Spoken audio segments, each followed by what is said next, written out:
So our training schedule, when we all get back, we're going to be there 10 hours a day, 6 days a week. We're going to have a morning briefing, discuss what we want to go over, thoughts, opinions, problems that we're having as a team. Go to the gym, walk across the street to the Oracle base, and then boat prep is going to be huge, just making sure nothing breaks while we're on the water, because if something breaks, we're going to come in and miss a day of sailing. And then that also ties into the cleaning and maintenance of the boat after sailing, and then the debrief. And we have another video.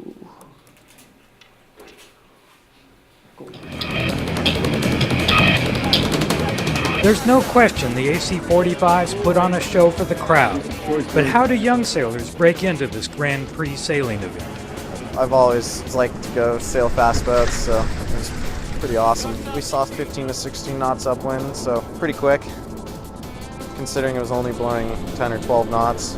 Red Bull is offering young sailors like Mikey that chance with the Red Bull Youth America's Cup.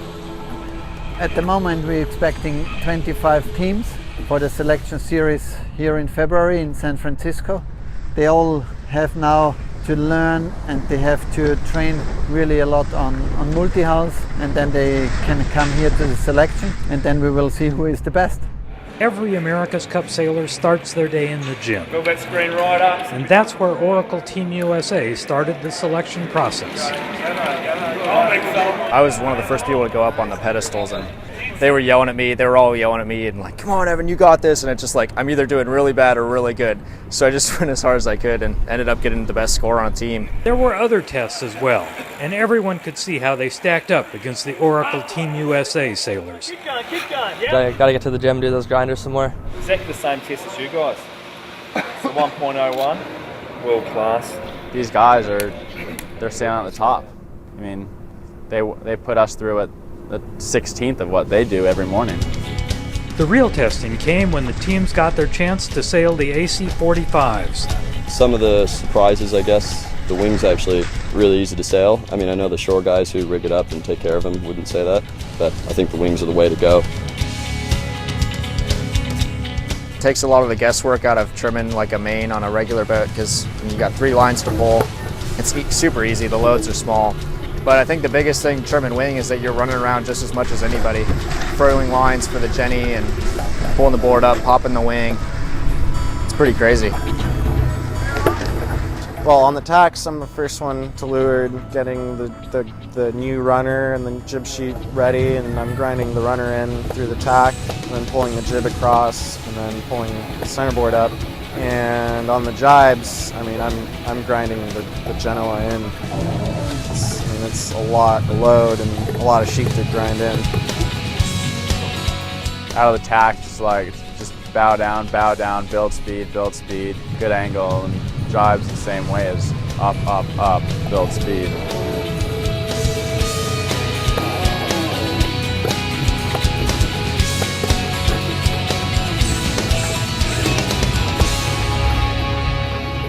Oracle Team USA wanted to make sure the teams got the most out of their sailing. Coach Philippe Presti held a debrief after each on-the-water session. If the brief is something like 5 minutes long or smaller, we'll leave it on. I think the first few laps we did before the race started sort of made that pretty clear, and then it was just trying to figure that out as we started. How does a team stand after 2 days of hard work in the classroom and on the water?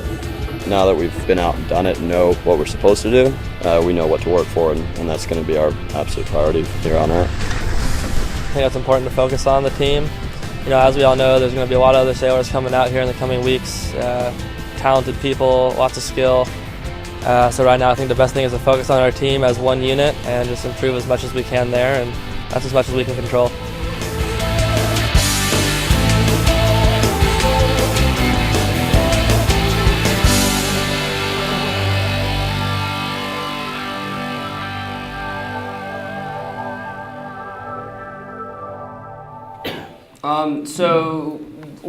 Last week, actually, the international selection wrapped up. It was sort of there were 20 teams that applied, 12 different teams got accepted, and they broke those 12 teams up into 2 week-long sections.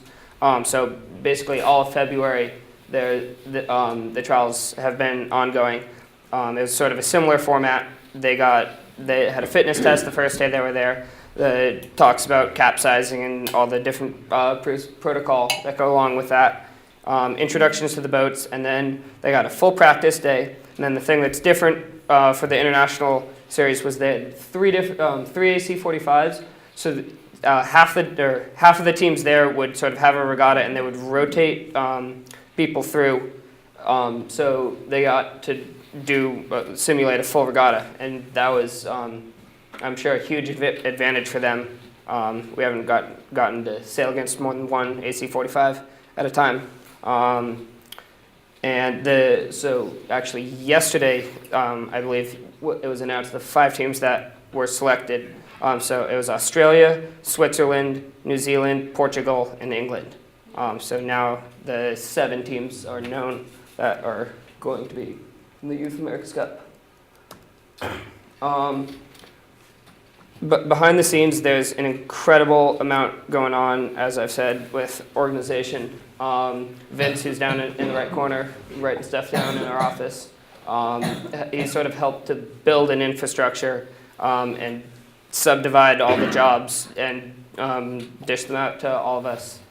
The office has been an incredible help. It sort of lets us synchronize everything that's going on. It all gets to go through one place rather than each of us living somewhere and emailing and missing an email. We all know what's going on. And then just an incredible amount of hard work. We've all been just sort of doing what we can when we can all the time since the team formed last summer. Our philosophy, as you can probably tell, is there's no substitute for hard work. Everything, you got to put all your effort into everything. If there's a right way and an easy way to do something, you have to do it the right way, or you're not going to get what you want.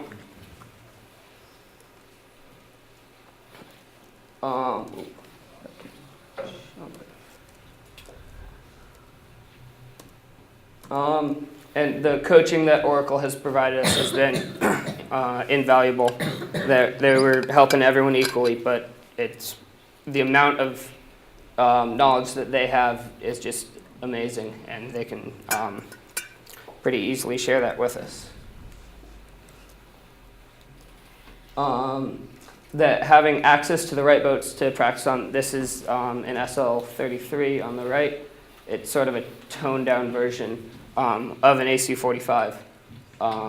It has curve foils, which for those of you who don't know, they sort of give lift to the boat, so they act sort of as a hydrofoil, but they don't lift the boat out of the water. But the hull is sort of weightless as it floats along the top of the water, which helps it go a lot faster.